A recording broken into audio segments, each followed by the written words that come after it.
आज Indian polity का SAARC topic आपको पढ़ाएंगे जो कंपटीशन की दृष्टि से और वेस्ट बंगाल बोर्ड का क्लास 12 के एग्ज़ाम की दृष्टि से काफ़ी इम्पोर्टेंट है। तो आइए शुरू करते हैं। सार्क का फुल फॉर्म है South Asian Association for Regional Cooperation. SAARC को हिंदी में दक्षिण एशियाई क्षेत्रीय सहयोग संगठन कहते हैं। इसे शॉर्ट में दक्षिस भी कहा जाता है। सार्क की स्थापना 8 दिसंबर 1985 को ढाका में हुआ था। ढाका जो कि बांग्लादेश की राजधानी है। जिस समय सार्क का स्थापना हुआ था उस समय सार्क के टोटल 7 मेंबर थे। भारत, पाकिस्तान, बांग्लादेश, नेपाल, भूटान, श्रीलंका और मालदीव। लेकिन आगे चलकर 2007 में 14वें शिखर सम्मेलन में अफगानिस्तान एक नया मेंबर बन गया। इस तरह से अगर हम वर्तमान में देखें तो टोटल सार्क के 8 मेंबर हैं। कौन कौन से हैं इसे मैप के माध्यम से देख सकते हैं। पाकिस्तान, अफगानिस्तान, इंडिया, नेपाल, भूटान, बांग्लादेश, श्रीलंका और मालदीव। फिर से दोबारा बोलते हैं, पाकिस्तान, अफगानिस्तान, इंडिया, नेपाल, भूटान, बांग्लादेश, श्रीलंका और मालदीव। इस तरह अगर वर्तमान में अगर हम देखें तो सार्क के टोटल 8 मेंबर हो गए हैं। इसके स्थापना के बाद सार्क के जितने भी बड़े बड़े नेता थे वे सभी नेता आपस में बैठकर कुछ खास समस्याओं पर विचार विमर्श किए ताकि उन समस्याओं को बैठकर समाधान किया जा सके। सार्क के स्थापना करने के पीछे एकमात्र मकसद था सामाजिक और आर्थिक समस्याओं को ठीक करना।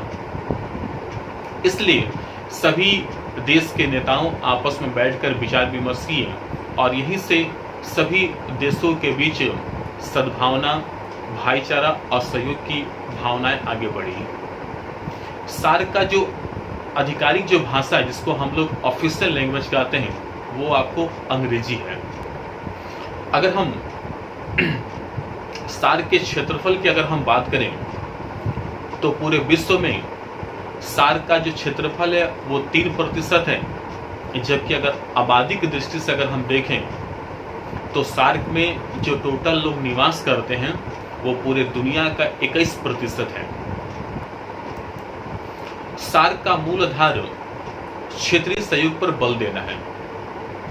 अगस्त 1983 के अंतर्गत 9 क्षेत्रों पर बल दिया गया और वो कौन कौन से क्षेत्र हैं तो कृषि, स्वास्थ्य सेवाएं, मौसम विज्ञान, डाक सेवाएं, ग्रामीण विकास, विज्ञान तथा तकनीकी, दूरदर्शन, यातायात, खेलकूद तथा सांस्कृतिक इत्यादि। ये सभी 9 जो क्षेत्र हैं इन्हीं क्षेत्रों पर सार्क के स्थापना के बाद विशेष ध्यान दी गई। लेकिन आगे चलकर लगभग 2 वर्ष के बाद इन 9 क्षेत्रों में 3 और विशेष चीज़ों को उसमें जोड़ा गया और वो कौन कौन सी थी। वो आतंकवाद की समस्याएं थी, अवैध तस्करी था तथा क्षेत्रीय विकास में महिलाओं की भूमिकाएं। हम अगर देखें तो दुनिया में वो देश काफ़ी विकास किए हैं जिन देशों में महिलाएं सक्रिय रूप से भाग लेती हैं, लेकिन हमारे देश में शुरू से ही महिलाओं के ऊपर काफ़ी शोषण होते आ रहा है। इसलिए कहीं ना कहीं हमारा देश आज भी काफ़ी पीछे हुआ है। इसलिए सार्क की स्थापना के बाद जब 9 क्षेत्रों पर ध्यान दिया गया तो 9 क्षेत्रों के अलावा उसमें 3 और विशेष समस्याओं को जोड़ा गया। उसमें सबसे इम्पॉर्टेंट जो था वो था क्षेत्रीय विकास में महिलाओं की भूमिका। अगर हम सार्क के चार्टर की अगर हम बात करें तो सार्क में टोटल 10 चार्टर हैं।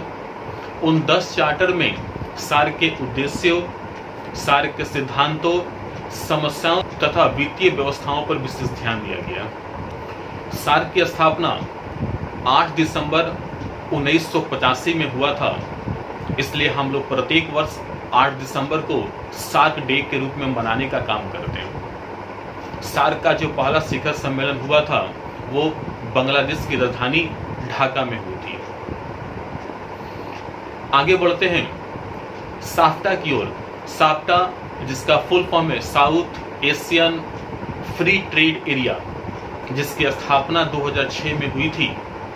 इसके स्थापना के पीछे एकमात्र उद्देश्य था कि सार्क के जो टोटल 8 सदस्य देश हैं उन सभी देशों के बीच फ्री में मुफ्त में व्यापार हो पाए।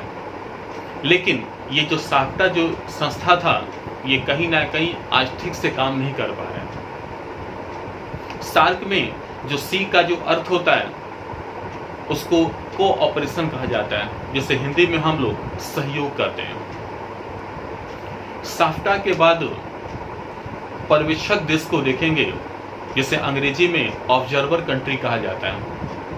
इसमें अमेरिका, चीन, यूरोपीय संघ, ईरान, जापान, मॉरिशस, म्यांमार, दक्षिण कोरिया और ऑस्ट्रेलिया आता है।